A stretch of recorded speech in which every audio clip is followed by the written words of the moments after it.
பிள்ளையான் என அழைக்கப்படும் முன்னாள் பாராளுமன்ற உறுப்பினர் சிவனேசத்துறை சந்திரகாந்தன் என்பவர் நேற்று இரவு சிஐடியினால் கைது செய்யப்பட்டு திடீரென கொழும்புக்கு கொண்டு செல்லப்படுகிறார். ஊடகங்களோ பரபரப்பு செய்தியை வெளியிட்டது. சிவனேசத்துறை சந்திரகாந்தன் கைது செய்யப்பட்டார்.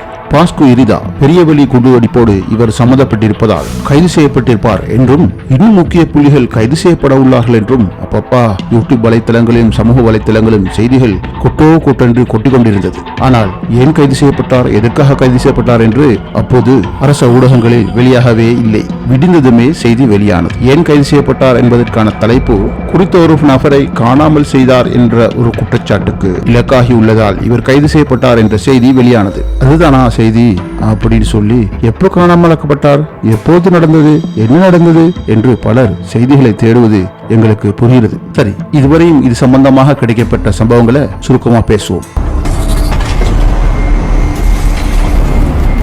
கிழக்கு மாகாண முன்னாள் முதலமைச்சரும் பின்னால் பாராளுமன்ற உறுப்பினருமான பிள்ளையான் என அழைக்கப்படும் சிவனேசத்துறை சந்திரகாந்தன் அவர்கள் நேற்று இரவு கைது செய்யப்பட்டார். அதற்கு காரணமாக கூறப்படுவது பல்கலைக்கழக உபவேந்தரை கடத்தி காணாமலாக்கிய சம்பவத்தோடு இந்த பிள்ளையான் தொடர்புபட்டு இருப்பதாக சந்தேகிக்கப்பட்ட பேரிலே இவர் கைது செய்யப்பட்டுள்ளார். இந்த சம்பவம் சுமார் 18 வருடங்களுக்கு முன் நடந்தது. ஆனால் தற்போது இவர் கைது செய்யப்படுகிறார். இது மஹிந்த ராஜபக்சவுடைய காலத்தில் நடைபெற்ற சம்பவம். அதாவது 2006ஆம் ஆண்டு டிசம்பர் 15ஆம் தேதி இந்த உபவேந்தர் காணாமல் செய்யப்பட்டார். இந்த உபவேந்தரின் பெயர் சிவசுப்பிரமணியம் ரவீந்திரநாத் என்பதாகும்.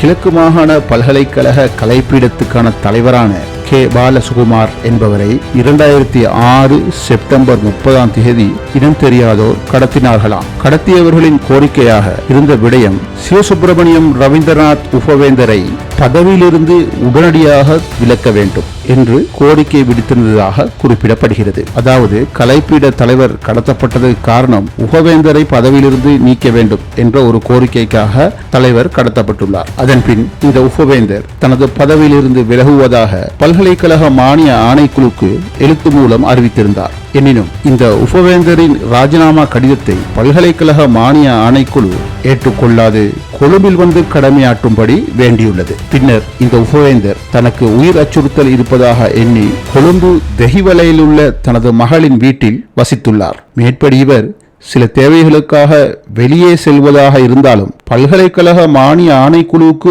அறிவித்துவிட்டு செல்வாராம். அன்றைய காலகட்டத்தில் இவருக்கு இருந்த அச்சுறுத்தல் சம்பந்தமாக அப்போதைய ஜனாதிபதி மஹிந்த ராஜபக்சவுக்கும் பாதுகாப்பு செயலாளராக இருந்த முன்னாள் ஜனாதிபதியான கோத்தபாய ராஜபக்சவுக்கும் மேற்படி அச்சுறுத்தல் விடயத்தை அறிவிக்கப்பட்டிருந்ததாக ஊடகங்கள் செய்தி வெளியிட்டிருந்ததாம். இவ்வகையில் தெஹிவலையில் வசித்து வந்த உபவேந்தருக்கு 2006 செப்டம்பர் 15ஆம் தேதி கொழும்பு 7இல் ஒரு வருடாந்த மகாநாட்டு நிகழ்ச்சிக்கு இவர் அழைக்கப்பட்டிருந்தாராம். இவ்வகையில் அந்த மகாநாட்டுக்கு புறப்பட்ட உபவேந்தர் தனது மகளிடம் மதிய உணவுக்கு வீட்டுக்கு வருவேன் என்று குறிப்பிட்டுவிட்டு அந்த மகாநாட்டில் பங்கு கொள்ள அவர் சென்றாராம். இவ்வாறு சொல்லி சென்ற அவர் மதிய உணவுக்காக வீட்டுக்கு வரவில்லையாம். இதனால் மகள் தனது தந்தையான உபவேந்தருக்கு மதியம் 2:45க்கு தொலைபேசி அழைப்பை எடுத்துள்ளாராம். அப்போது சுவிட்ச் ஆஃப் செய்யப்பட்டுள்ளது என தகவல் கிடைத்ததாக இந்த செய்தி குறிப்பிடுகிறது. இது சம்பந்தமாக தந்தையை அழைத்து சென்ற வாகன சாரதியிடம் மகள் தொலைபேசி அழைப்பை எடுத்து வினவிய போது சாரதியும் தொலைபேசி அழைப்பு நிறுத்தப்பட்டுள்ளதாக மகளுக்கு பதில் அளித்துள்ளார். இந்த தகவலை 2006 செப்டம்பர் 24ஆம் தேதி சண்டே டைம்ஸ் பத்திரிகை வெளியிட்டிருந்தது. இந்த வகையில் இவர் சம்பந்தமான எந்த தகவல்களும் கிடைக்காததால் தெஹிவலையில் அமைந்துள்ள போலீஸ் நிலையத்தில் மாலை 7 மணி அளவில் முறைப்பாடு செய்யப்பட்டுள்ளது. போலீஸ் நிலைய முறைப்பாட்டு இலக்கமாக CIB 2-225/260 என்ற இலக்கத்தில் முறைப்பாடு செய்யப்பட்டதாக இந்த தகவல் குறிப்பிடுகிறது. இவ்வாறு போலீஸ் நிலையத்தில் முறைப்பாடு செய்யப்பட்ட சில நாட்களுக்குள்ளேயே போலீஸ் விசாரணைகள் CIDக்கு மாற்றப்பட்டது. இதன் போது சிசிர மெண்டிஸ் என்பவர் CIDயின் பணிப்பாளராக இருந்ததாக இந்த செய்தி குறிப்பிடுகிறது. இந்த சிசிர மெண்டிஸ் உயிர்த்த ஞாயிறு தாக்குதல் நடைபெற்ற போது புலனாய்வு பிரிவின் பணிப்பாளராக இந்த சிசிர மெண்டிஸே இருந்தார் என்றும் இந்த செய்தி தெரிவிக்கிறது. இந்த கால பகுதியில் பல்கலைக்கழக மானிய ஆணைக்குழுவின் தலைவராக பேராசிரியர் காமினி சமரநாயக்க என்பவர் கடமை புரிந்து வந்துள்ளார். பேராசிரியர் ரவீந்திரநாத் அவர்களுக்கு உயிர் அச்சுறுத்தல் இருந்தும் கூட ஏன் அவரது ராஜினாமா கடிதத்தை ஏற்றுக்கொள்ளவில்லை என சண்டே டைம்ஸ் பத்திரிகை அவரிடம் கேள்வி எழுப்பியுள்ளது. அதற்கு பல்கலைக்கழக மானிய ஆணைக்குழு தலைவர் சமரநாயக்க அவர்கள், பல்கலைக்கழக துணைவேந்தரை நியமிக்கும் அதிகாரம் ஜனாதிபதிக்கே உள்ளதாகவும், அதுபோல பதவியிலிருந்து விலக்குவதற்கான இறுதி தீர்மானம் ஜனாதிபதியே எடுக்க முடியும் என அவர் பதில் வழங்கியுள்ளார்.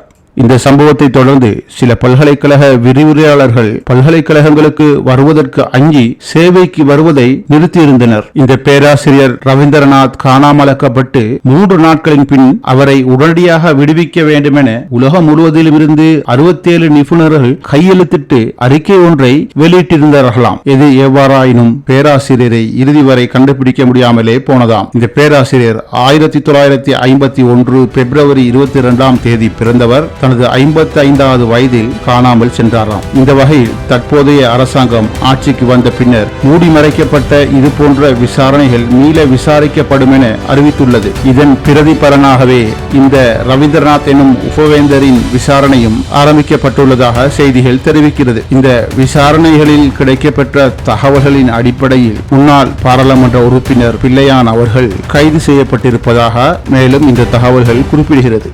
இன்னும் சிலர் தேர்தல் காலம் என்பதால் எல்லா வகையான குற்றச்சாட்டுகளும் தங்களது அரசியல் எதிரிகள் மீது வீசப்படுகிறது என்றும் இதனாலேயே பிள்ளையான் அவர்கள் கைது செய்யப்பட்டதாகவும் விமர்சனம் தெரிவிக்கின்றனர். எது எப்படியோ எது உண்மை எது பொய் என்று விரைவில் வெளிவரும்.